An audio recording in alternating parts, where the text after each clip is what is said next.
Okay, so welcome everyone to today's webinar. I'm Anjali and I will be today's host. And it's my pleasure to introduce our speaker, Dr. Julio Rodriguez-Larios, a lecturer in psychology at Brunel University in London. His research focuses on the relationship between brain waves and human cognition. For that purpose, he used EEG and other non-invasive techniques.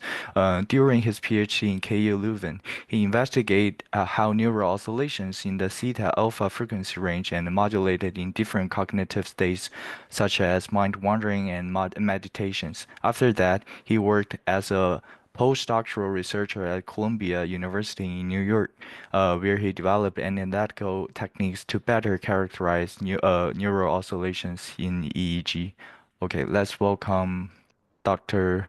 Larios.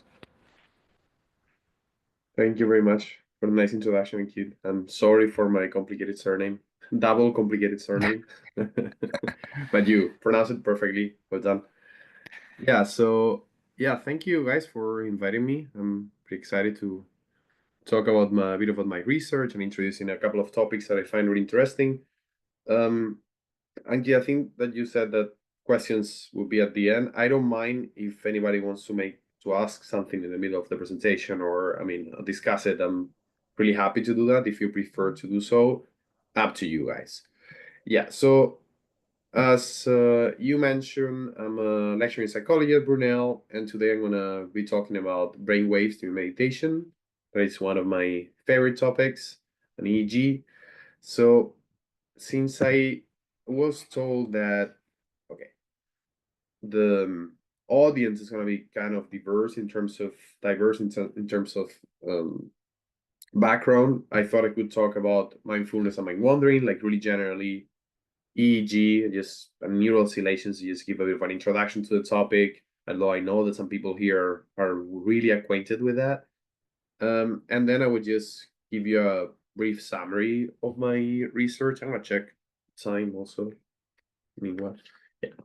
Um, I will give you a brief summary of the two papers, my last two papers on the topic, and then I hope we can discuss. You can tell me what you think about it, and then we can discuss what it's the future directions in this field of research. All right. So again, see, I don't assume that everybody's acquainted with mindfulness, so just a really brief introduction. Uh, when we talk about mindfulness, here in this presentation, I would talk about the ability to pay attention to the present moment in a purposeful and non-judgmental way. I take this definition from the work of Kabat-Zinn, which, if you don't know who he is, he's a researcher and I think he's a medical doctor actually, that brought meditation techniques to the West for a mental health purpose. So I've been using his definition for the last couple of years, and I just want to stick to it because I don't want to. If I change that, then all the research I have done doesn't make any sense. uh, so yeah, how do you reach? How do you train this ability? Well, you train this ability through mostly body-centered techniques, and the one that I'm gonna be talking about is breath focus meditation. That is the most used, I would say, meditation technique, and the one that has been shown, not the only one, but one of the, I would say, most prominent.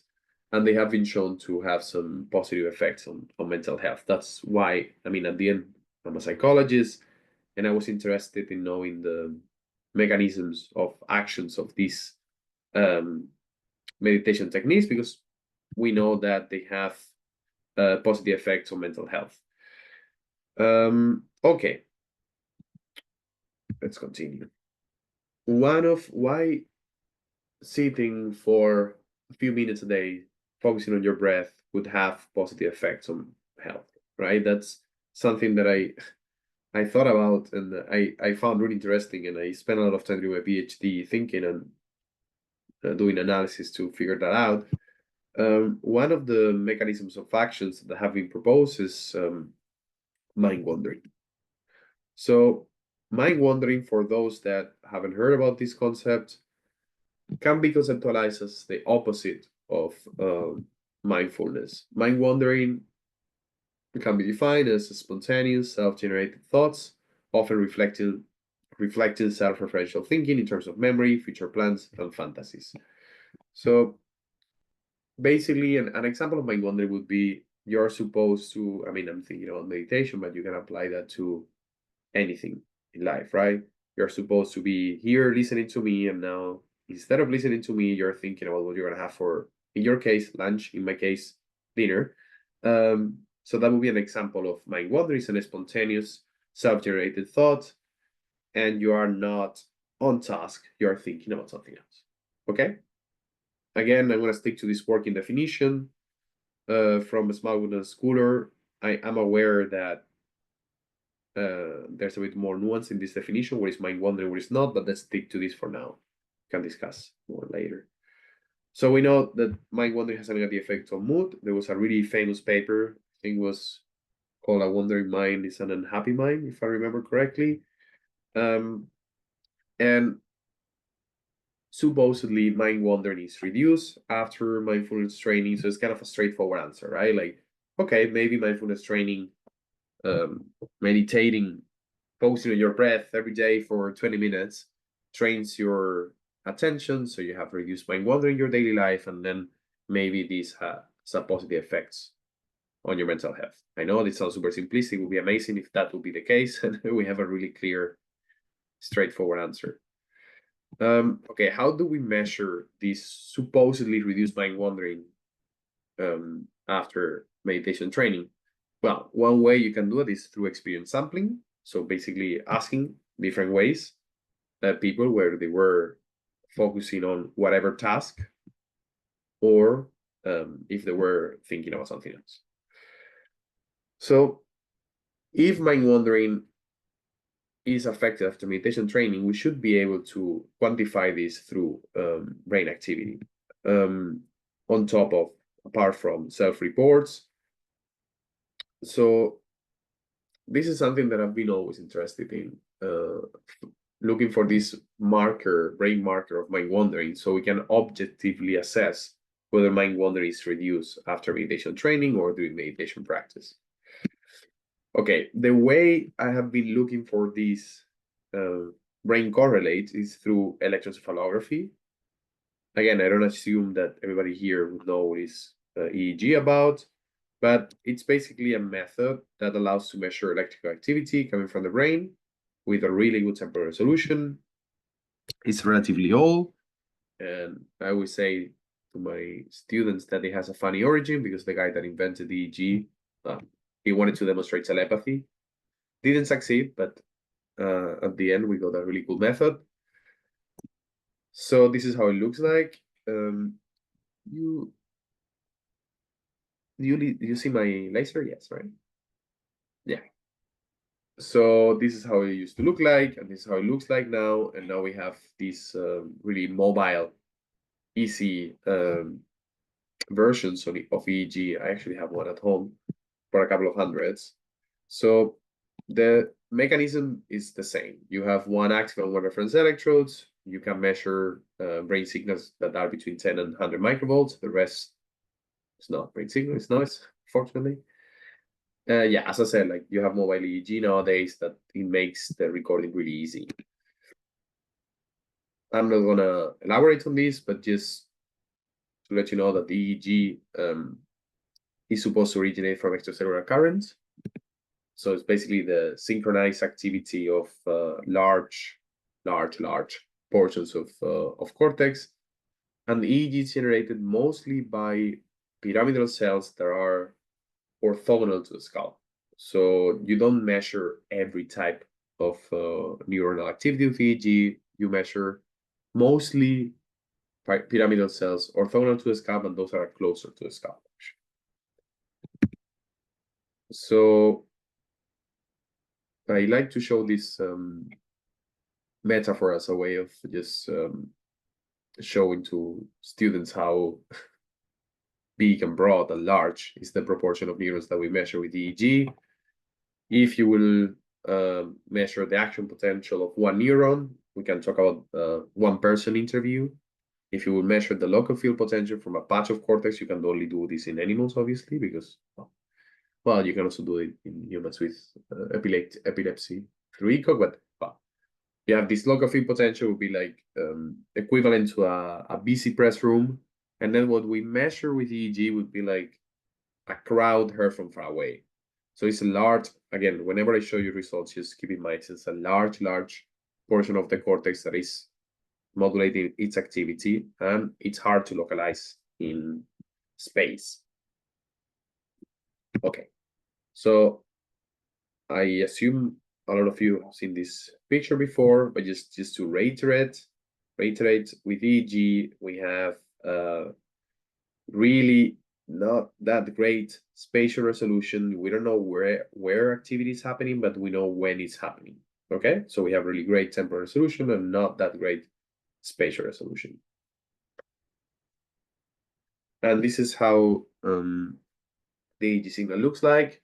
And we normally combine these EEG recordings with different cognitive tasks or meditation to assist the neural correlates of different cognitive processes, right? This is the method that I've been using. You can already see there some nice waves that I will tell you about in a second. So, okay, with EEG, you can do a lot of things, but one of the things you can do is to measure neural oscillations. That's what I've been focusing on for the last couple of years. And neural oscillations are rhythmic electrical activity that come from the brain. And different oscillations have been discovered, and they have been given different names, normally Greek letters. So you see different oscillations at different frequencies in different areas. Although we don't have a atlas of brain oscillations, not a proper one at least, there has been some attempts. I really like this paper of Capilla et al. In 2022. It's an MEG paper showing a oscillation atlas, or an attempt to have that, and you can see that the oscillation that dominates in the brain is around 10 hertz, so the one that happens 10 times per second, that we call alpha broadly. We know there are multiple alphas, and that's what you see in yellow here. Then we have bit oscillations, more frontal, that are a bit higher in frequency. And then we have delta theta oscillations in frontal and hippocampal regions. Again, this is an approximation. Another paper that I like that shows really nicely this empirical oscillation, because you can also see the waveform shape. And I think that we all agree, probably, most of the researchers in this field, that, well, you have a sensorimotor beta rhythm, you have a mu rhythm that is more sensory cortex, that is an alpha oscillation with an M shape, and you have these alpha rhythms in occipital and parietal cortex that is a bit more sinusoidal. I know I'm giving a lot of details, but yeah, I mean, these doubts that I have about neural oscillations, where they are located and how they look like, they're going to affect what I'm going to show you later. Okay, how do we analyze oscillations? The basics would be Fourier transform, or methods based on Fourier transform. It allows you to, again, I'm not going to give details. I just wanted to give general overview for everyone. It allows you to go from what we call the time domain, your mixed waves that you see, to the frequency domain. It will tell you how much, ideally, of each type of brainwave you have in your EEG, right? Unfortunately, this method is not magic. It works pretty well for really strong effects, like comparing eyes open and eyes closed, barrier effect. But when it comes to comparing the more subtle states, we get more problems, because not all activity in EEG is oscillatory. We have non-sinusoidal bursty profiles of oscillations, and several methods have been developed for this purpose. So, long story short, this is complicated, and this explains why the last 2 years of my postdoc I was actually more focused on this part than the meditation part. Okay. After I say all that, there's been some previous studies linking neural oscillations to mind wandering. What I have, me and others, have found is that depending on the type of mind wandering, you get different types of neural oscillations. When you are mind wandering with drowsiness, several papers show that you get like these increases in like really low frequency activity between 2 and 7 hertz. When you have mind wandering without drowsiness, you normally get these increases in posterior. I call it posterior because I'm not sure if it is visual or parietal alpha activity. Okay. If you look at the literature on mindfulness and neural oscillations, you will see some reviews pointing to an increase in alpha and theta power. This was really surprising when I saw it because that is kind of the opposite of what you would expect if you would based on previous literature on mind wandering, right? If mind wandering increases alpha power, how it's possible that you have greater alpha power during a meditative state where you're supposed to minimize mind wandering? Well, these kind of reviews include traditions with different meditation traditions and different control conditions. And the problem with previous EEG literature is that it didn't really allow you to, the analysis that they use doesn't allow you to separate oscillatory, non-oscillatory. So long story short, literature in this topic was not great and was never great. Okay, time-wise, I'm good. Yeah. Based on this overview, all this information, I had a couple of research questions. I still have them, I think, that I developed during my PhD. They were like, first, I wanted to know if mindfulness training was associated to reduce mind wandering during meditation. We have some evidence of mindfulness training associated to reduce mind wandering in different tasks, but the evidence for meditation was not so clear. And I wanted to know if, sorry, I got a cold yesterday. I'm struggling right now. I wanted to know if this is accompanied by a reduction in previously identified EEG markers of mind wandering. So the idea is simple, right? Mindfulness training reduces mind wandering, and then I can see this reduction in mind wandering during meditation and the EEG marker of mind wandering, right? Is it clear? Okay, what I'm going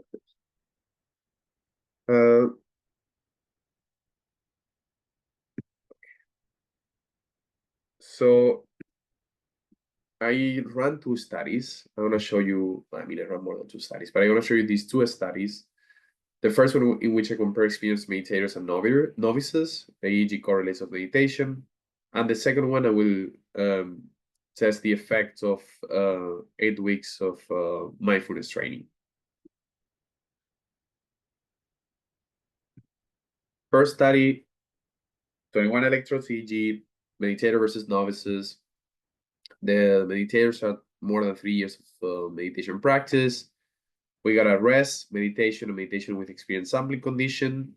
The meditation with experience sampling, basically, you instruct participants to close their eyes, focus on their breath, and then after a few seconds, you ask them where was their attention. They can answer breathing, thoughts, somewhere else. And then I also normally ask for their confidence and their level of drowsiness. So what we found in this study, first, that meditators show reduced mind wandering during meditation compared to controls, which makes sense. I think that I was happy to see this. And we also see that the levels of, this is self-reports, right? That the levels of attention to the breath were also higher in meditators compared to controls. EEG. We do see, in line with these reports, we see changes in meditators that we don't see in novices. So in meditators, I know a lot of plots here, but basically what we see is a reduction in the alpha power during meditation compared to rest. This would make sense with the idea of reduced mind wandering comparing rest and meditation. And we also see this decrease in individual alpha frequency. So brain waves can not only change in amplitude, can also change in frequency. So we see these changes in meditators, and we didn't see this in control. So, sorry, before the second one, my conclusion in this study, okay, we see reduced mind wandering during meditation. We see a reduced alpha power, which is associated to mind wandering. Makes sense. And then we see a reduction in the alpha frequency, so a slowing down of alpha waves. That by then I wasn't sure what it meant. Okay. For the study 2, it's a follow-up of this study. This one was in Singapore. The previous one was in Belgium. And in this case, we had 2 groups, a treatment and a control group. They had 8 weeks of meditation training. This was during the pandemic, which made everything really complicated. I mean, my collaborators in Singapore took care of everything, but it was complicated. And we had a similar design and experience sampling task. It's not exactly the same, and now I regret it that it was not exactly the same, because that might explain some inconsistency. But the experience sampling here is 30 minutes instead of 60 minutes. Basically, again, asking whether they were mind wandering, focusing on their breath during meditation. And the rest is the same. You have rest 5 minutes, meditation 10 minutes. Yeah. What do we get? So against my pre-racer hypothesis, I found no differences in mind wandering after meditation training. Sorry, I have to blow my nose because I know this is not really polite, but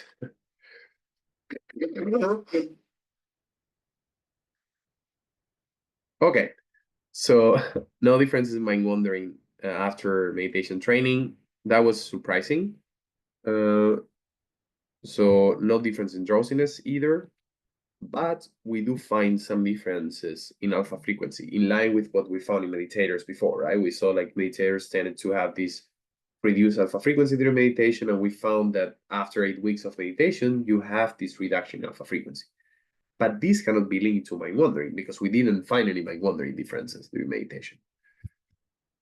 Okay.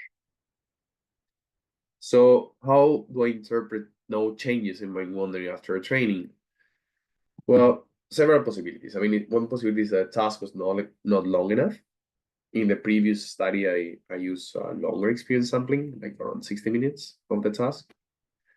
And I mean, we only measure this for half an hour, right? So maybe they actually had reduced mind wandering, but in a different task in daily life, we don't know. About alpha frequency, well, this is a bit more complicated.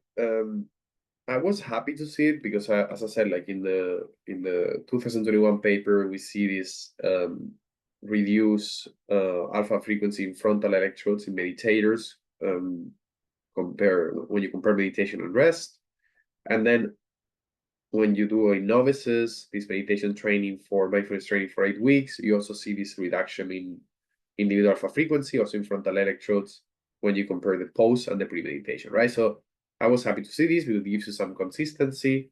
The thing is, what does it mean?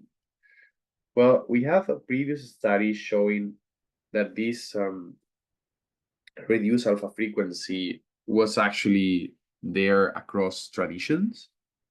If you would compare meditation and rest, this is a study 1 year earlier, and we see a greater occurrence of this slow alpha frequency during meditation compared to rest and arithmetic task. And this was in line with previous studies. But again, this cannot mean reduced mind wandering. What I think it means, I mean, I like to think about alpha frequency as a measure of arousal. So when you have effort, you are doing effortful task, we know that individual alpha frequency increases. So I have shown this with working memory. Previous, actually, my postdoc supervisor Saskia also showed that with working memory. You have this increase in the alpha frequency during working memory, and during meditation, you get the opposite. You have like a decrease. So I think it's about arousal. I think it's about having a low arousal state.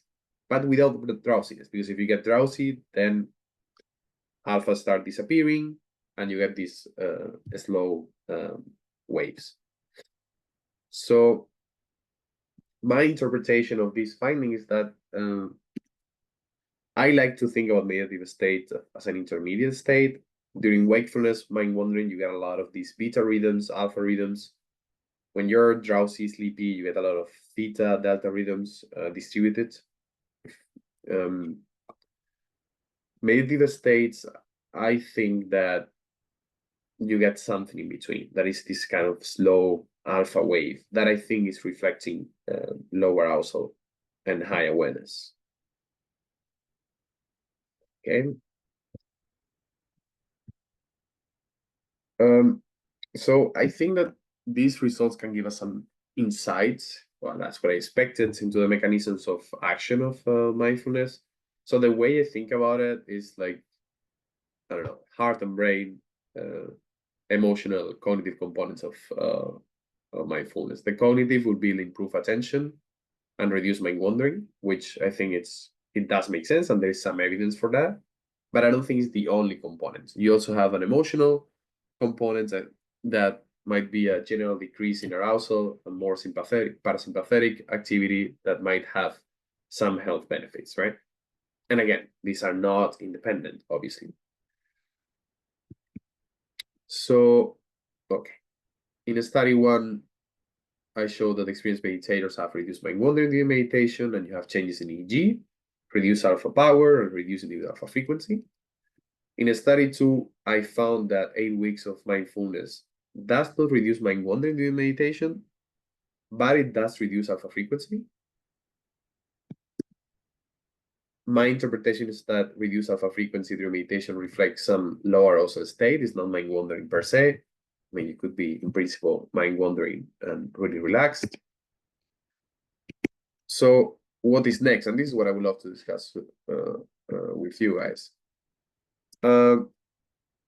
Something that I think would be really cool to do in the future is to check which EEG state during meditation is the most predictive of positive mental health outcome. This is possible right now because you could basically do a meditation at home every day, record the EEG at really low cost, and then see which state.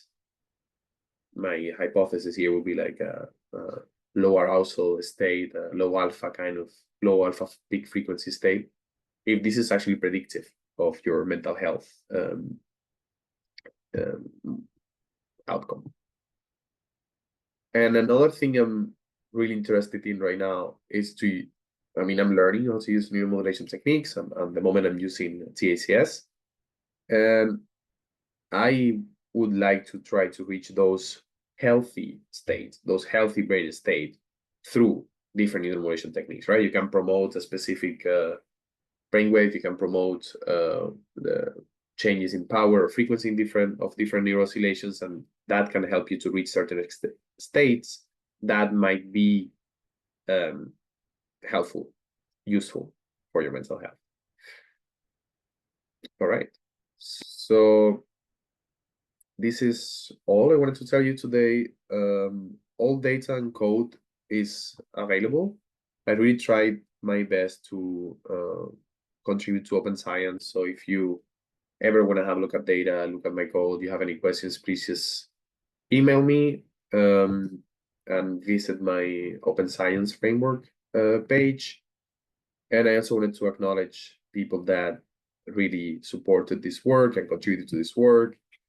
First, Professor Catalares was my PhD supervisor, so obviously she supported this work a lot. Eduardo Bracho was my research assistant in Belgium during my PhD, and he collected a lot of the data. And then Julian Lim and Kyung Won are the people from Singapore that ran the second study completely. And then, of course, Mind Life Europe that actually funded most of this research. So I'm really thankful for that. Am I the only one who thinks you look just like Eduardo? No. Well, I mean, he's like 10 years younger than me, so thank you. Cool. Yeah, so that's eat. I don't know if it was too much or too little. Yeah, I think it's around 40, 35 minutes. Yeah, so we have some time for questions or remarks, comments, whatever. But yeah, that's it. Thank you. Yeah, let's thank you, our speaker. And if anyone have question, if you want to ask directly, okay, we have one people raise the hand. Oh, I think you're able to talk right now, right? Yeah, Can you yeah. hear me? Yep, Can you hear me? yep. So this was really great and interesting. And I was wondering whether or not, and I think this aligns with what you were saying, maybe there's different categories of mind wandering that would align with your thoughts of low arousal and high arousal, because I feel like sometimes mind wandering can be like anxiety, planning, worrying, those kinds of things.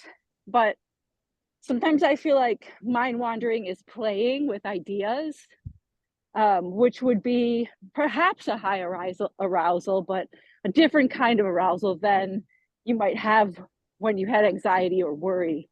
So I just wondered if in future studies, maybe teasing out mind wandering in more specific ways could be helpful or interesting. Yeah, I mean, definitely. Thank you for your comment and question. This is something that I think is one of the main criticisms to this idea of mind wandering as the reason why mindfulness is helping, right? So like reduce mind wandering is such a simplistic view, right? I mean, you have mind wandering that it can be helpful, right? That it's, as you said, like has a super important role in creative thinking, right? Yeah. And it's essential, and it's even for your mental health, right? I mean, it's important. It's just that I agree that it would be really important to identify that type of mind wandering that is actually harming us. And in my case, since I'm into EEG, it would be amazing to figure out what is the EEG signature of that type of mind wandering, right? I don't know if we'll be able to figure that out through EEG because it's really specific, but it will be really interesting. I mean, my bet would be uh, a type of mind wandering that it's I would assume with that involves higher arousal than the creative one. Maybe, I don't know. Maybe you have like this. If I can think about the of a frequency, would be like quicker. I don't know. But yeah, I completely agree with you, and I think we should definitely check that out. Don't know how, but we should definitely check that out. Yeah, I would say that the literature on mind wandering distinguishes between what they call spontaneous mind wandering and voluntary mind Yeah. wandering. And the voluntary mind wandering is more like rumination or obsessive thinking, which people, find it hard to control. It does seem to be, although it's called voluntary, it's more effortful, as opposed to spontaneous mind wandering, which is more like daydreaming, which is much more creative. Um, and I think it may have something to do with someone's stress level. I think if someone is very high on neuroticism and very stressed out, they're more likely to do the more voluntary mind wandering, the more ruminating mind wandering. And if they're less stressed out, they're more likely to do the more relaxed, creative mind wandering. But that's just my theory. I mean, that makes a lot of sense. I mean, I think that it's something that we could check in the lab, right? We can do a bit more complex experience sampling and then see what type of mind wandering is. Just the problem with this kind of more nuanced exploration of mind wandering is that you really need a lot of data, right? Because I am aware that it's super simple to say mind wandering, yes, no, and then I compare the EEG, right? I mean, I'm aware that that's a really simplistic approach. It's just that you can do in one session. You have like, 30, 40, 50 trials of each. You can compare. I think that we definitely need a more nuanced approach, but you will need like probably several sessions of EEG to capture those moments. But it would be great. Yeah, I think it would be great. Yeah, you'd ask people at least, was it a negative mood in your Yeah. mind wandering or a positive, thing? So you might need some level of awareness to get there, right? That's also the rationale behind doing this kind of studies with meditators, because they might be maybe more capable of distinguishing different types of mind wandering. Maybe that was the rationale that a lot of researchers followed. I don't know. I have a couple of questions, and in particular in regard to IAF, which have kind of studied a lot in different settings, which have some. I'm trying to understand the result in contrast to other places, especially when it's studied in clinical populations. So, for example, I study a lot of patients with schizophrenia, and they have, right, generally people have a psychiatric conditions have much lower IAF. So, and then my work is more on brain stimulation side. So, you stimulate them at a more regular alpha frequency, and that their improvement of a lot of symptoms is correlated with how much their IAF, not necessarily IAF, kind of some related connectivity is shifting towards a higher frequency. So there is definitely a shifting, but then you're studying, I think, mostly, right, healthy or ultra healthy populations, right? So their IAF is most likely to be on the higher end. So I was thinking of what is, if there is possibility to do more individualized studies to see how, right, right, if there is a dependency on the absolute IAF, maybe the people who are having lower IAF actually have an upper regulation, but because the population are generally very high, because they're generally healthier, then you might have observing a net effect, group level effect of, right, negative shift as one thought. And What's the other, what's IEF? what? IEF, I don't. Oh, sorry. IAF is individual alpha frequency, or the peak of your alpha spectrum, where that frequency is. So for healthy people, is generally, I would say, between 8 and 11 hertz, and then I see a lot of patients are even below 7 hertz. Yeah, and that's number one. The second is related is I also have a separate study, also in healthy populations, but we're looking at the individual alpha frequency variability. So IAF change by day. And the only thing that correlate with anxiety, state anxiety, was actually the standard deviation of the individual alpha frequency. So how much they actually fluctuate. But I feel like you have the data. I wonder if this is something you can look into. Yeah, so I mean, cool, really interesting stuff. So the first thing you said, yeah, I mean, there's gonna be a lot of inter-individual variability, and if you do neuromodulation, I think this is the entire point of this precision psychiatry movement, right? That it emerged in the last years. That it might be that you have clinical populations with higher individual frequency, lower, and depending on that, you will need to devise different therapies to make it more normal or standard, right? And hoping that this would help them, right? So yeah, 100%, you have inter-individual variability. I have no doubt about that. And maybe meditation training could work in the same way, right? Maybe people that have I don't know, quicker alpha, pathological quicker alpha after meditation, they have a slower one, and the other way around, right? People that have as you said, schizophrenia, that have slower alpha frequency, maybe doing some meditation training, if it has an effect, it might go in the opposite direction. So yes, this is 100%. I'm 100% with you there. And then the second question about the variability, it's something I haven't looked at. I remember, probably was your paper, because I remember someone looking at that. And it would be definitely interesting. I mean, would people with you can look at both experienced meditators and then after training, if individual alpha frequency is more stable.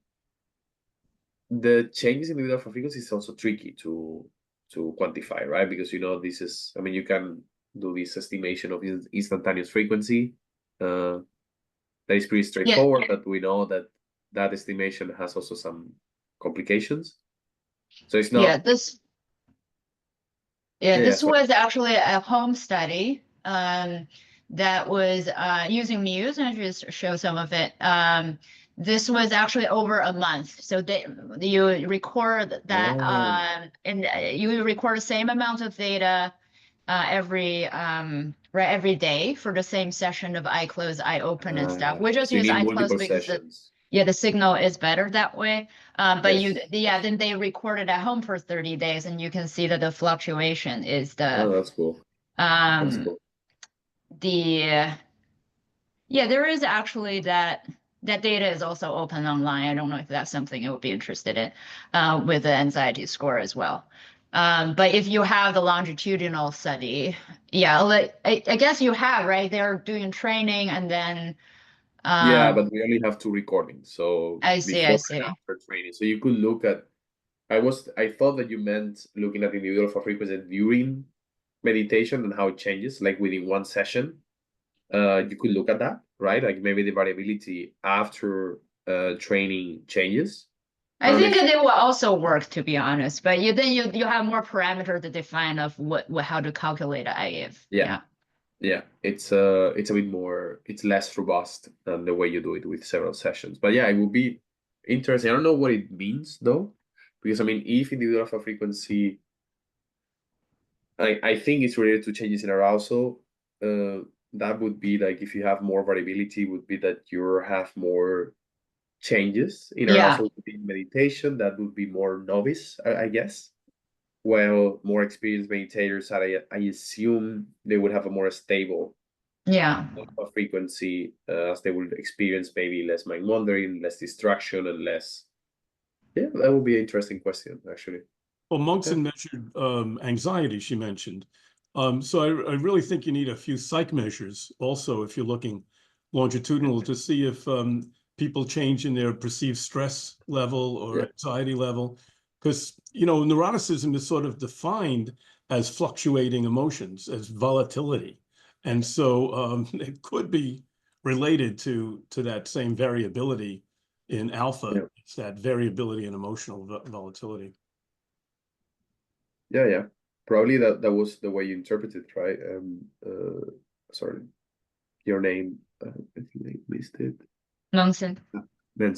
I guess that's the way you interpret it, right? Like this individual alpha frequency variability and the relationship with anxiety was in that direction of neuroticism and. Yeah, so these were just like college kids, and they were like, we're only showing that this is related. But in your case, if you show that this is something that's related to a particular intervention like mindfulness training, that would be actually pretty interesting. Yeah. I mean, that'll be cool. I mean, the data is there. I mean, now since I have both the meditators versus novices and the novices, not the same, different people. Before and after, that's a comparison that it's for any parameter that you want to explore. I think putting those 2 data sets together is really nice because then it's something that would add. I'd say a cruder way of doing the IAF is people have divided alpha into alpha 1 and alpha 2. So sort of like 8 to 10 and 10 to 12 or something. I know that's what Travis did in his TM studies. So, you could actually separate. Yeah, I'm not a big fan of I mean, this was proposed by Klimes like, I don't know, 20 years ago, this division of alpha. I mean, I'm not a big fan of it because, I mean, ideally what you want to do is to separate, I mean, if you have enough electrodes, separate the sources, identify, I mean, I do think that there's an alpha 1, alpha 2, and alpha 3, don't get me wrong. But if you do it this way, you're not sure you're actually measuring oscillatory activity anymore because you don't get like a peak in alpha 1 and a peak in alpha 2. You do it like you get your peak and then you divide, right? So I mean, I do think like these changes in frequency probably reflect the activity of different neural populations. So I don't think that it's the same bunch of neurons that are changing their frequency. I think that probably like different areas have different alpha frequencies that take over in different states. That's the way. I mean, we found that in a study a couple of years ago. But yeah, I do think that's the case. But I think we should definitely try to localize in both frequency and space these alpha rhythms, so we know what we're actually talking about. Just that, of course, if we do, as I did, 20 electrodes EEG, or if we use the Muse, which is amazing, and I love to do that kind of research as well, we just cannot do it. So maybe, yeah, the division can be like a proxy to something else. Yeah, that's what I was going to say, that, Yeah. you're right about the location. And so you'd want a denser array, and the Muse only looks at frontal alpha. So, Yeah. Yeah, no, that's a very good point. Great. Hi, Julio. There's two questions in the Q&A, and Yeah. you can click on that. And so in the first one, Michael have some reference, but the main question is, can you tell from the EEG left brain verbal thinking from nonverbal consciousness activity?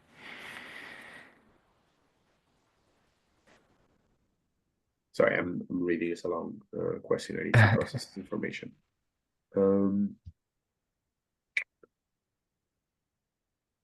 I think the interpretation is that can you tell from the letterization of EEG to tell if that mind wandering is verbal or not?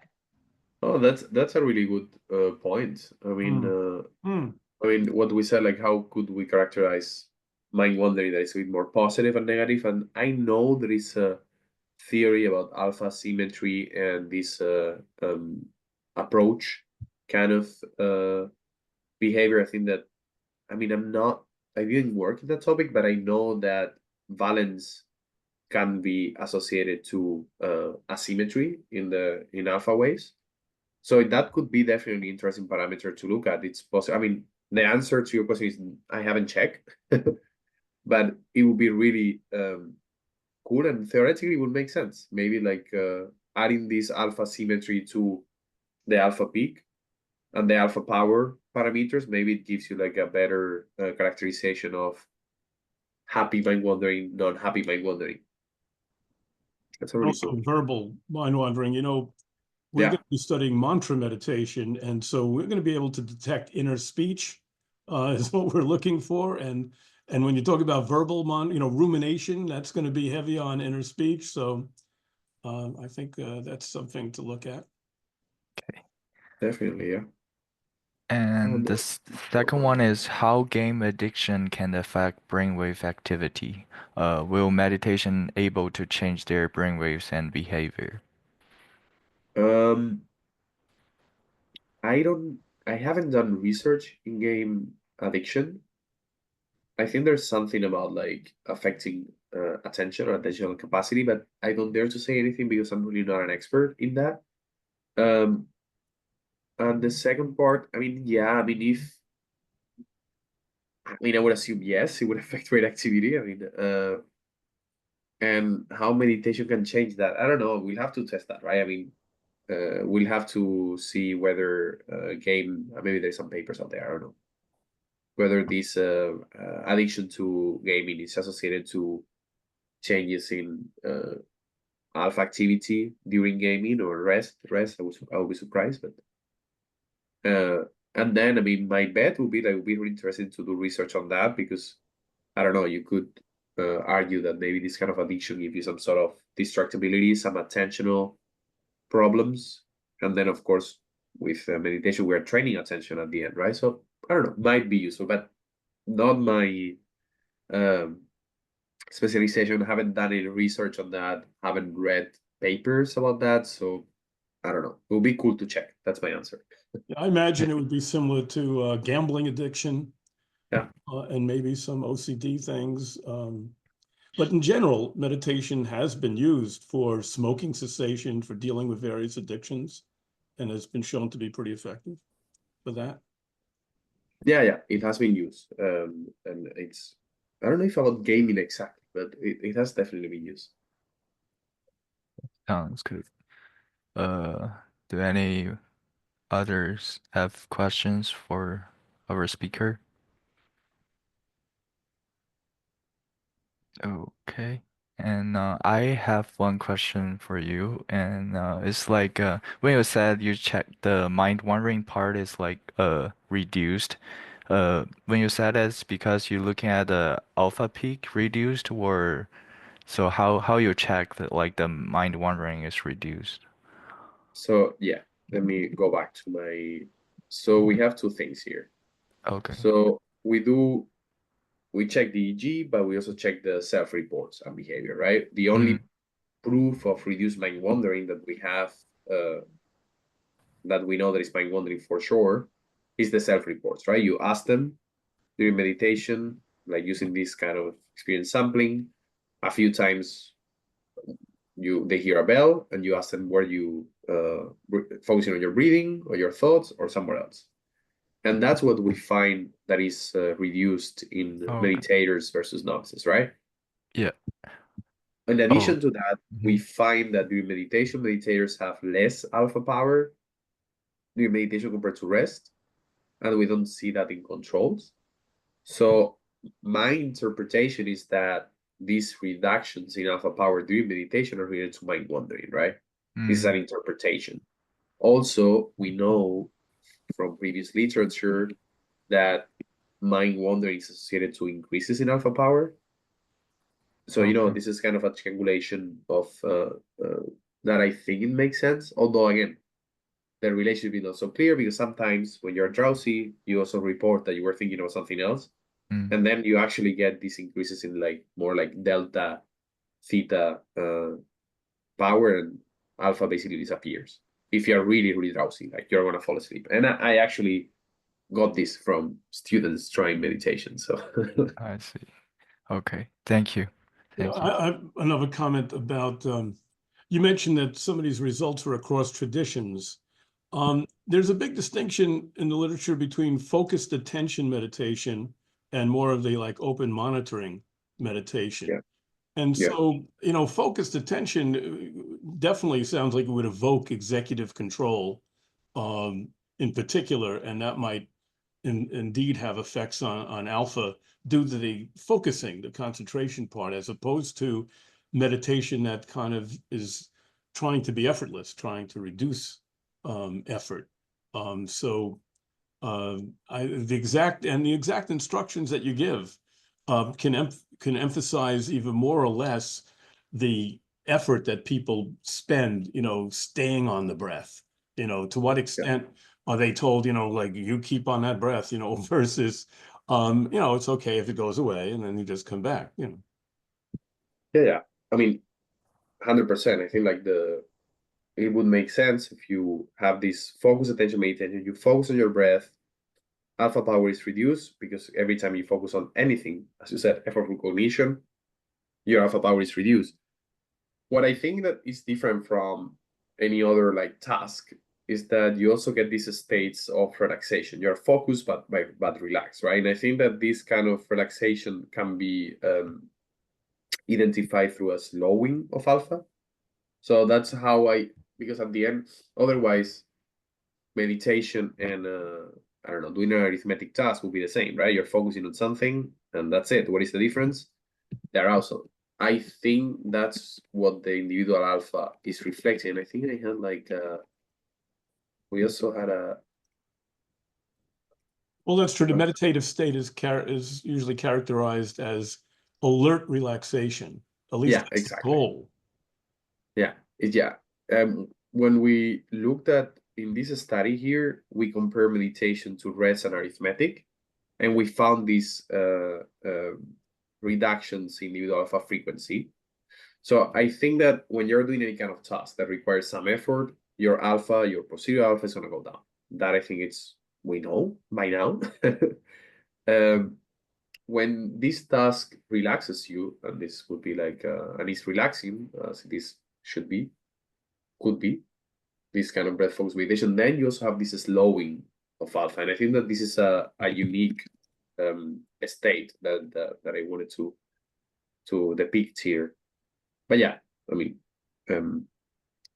I completely agree with you about that we have to distinguish the type of meditation and instruction, right? Because if you're doing open monitoring or if you're doing like, I remember there were some meditations that you even had to visualize stuff.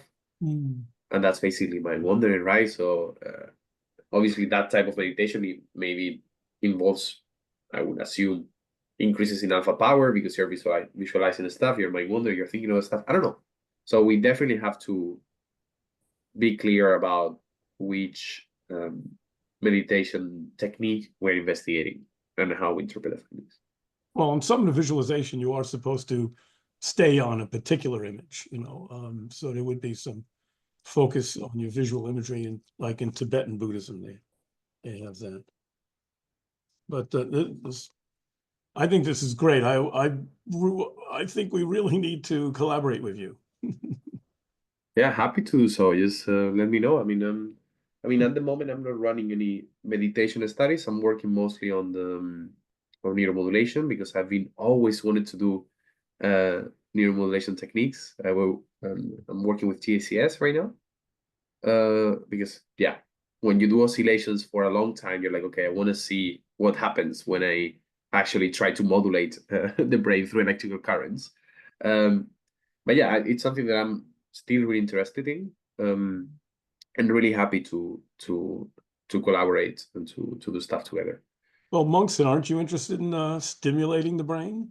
Yeah, it just the TAC is a lot less comfortable than meditation, to be honest. So Yeah, it can be itself fairly distracting, and I think probably the hardest thing to apply is if you do eyes closed meditation and you see flossing, and so Yeah. you have the flickering right of the light, especially if your result is like a lowering alpha right in the frontal, then your most obvious thing is do frontal alpha stimulation with a lower frequency. If like as a comparison, then they Yeah. will see a lot of things, right? They will see the Yes. flickering, and then it kind of right. There's definitely no blinding, but Yeah, meditation training is also no blinding, so I think No, that might definitely be not. okay.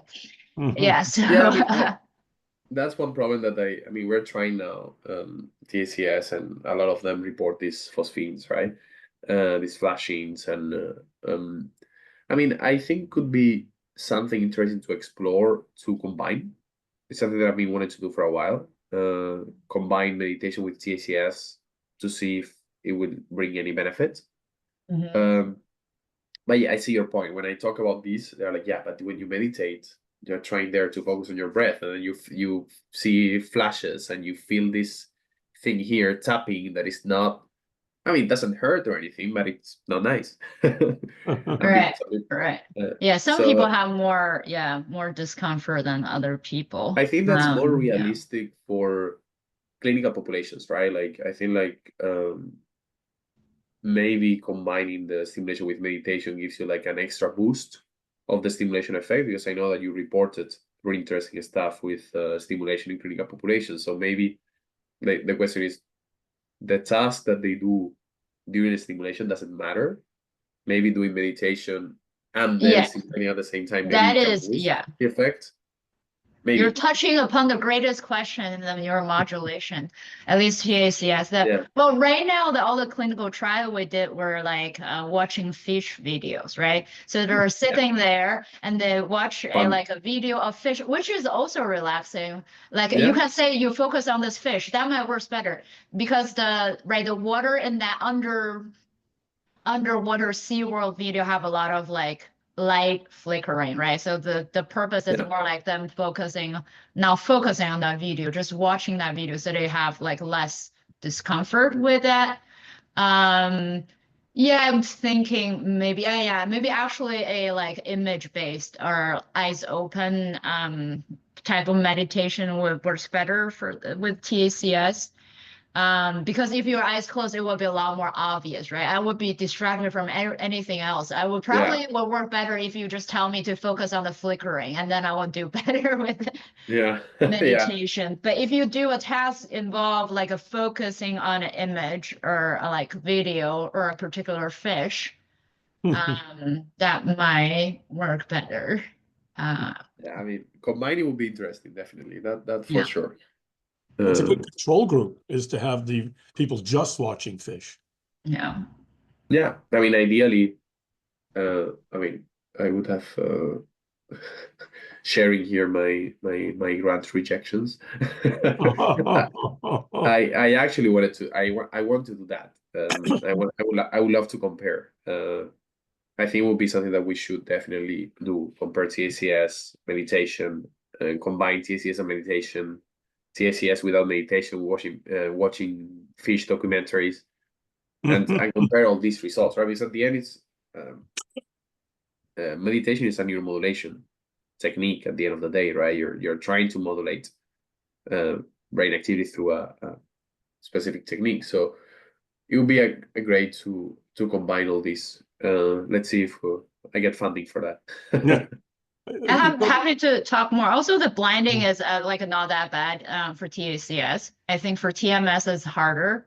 That you can do a randomized control trials, but you have to design a ramp up of the stimulation. So you Yeah, but the simulate. TSS and Hmm? the blinding, even if you do a ramp up, is not great, right? Because it's not like TDCS, right? That you can do ramp up and then ramp down. With TACS, at the end, the tapping is constant throughout the simulation. And if you would do both, you know that it's not. I mean, I Oh yeah, tried you cannot do sham. crossover design. No, you cannot do crossover. You cannot do crossover, but if this person has never done TACS, Yes. and you put them up, you tell them that it's gonna gradually ramp up, and some people doesn't feel the constant stimulation that much.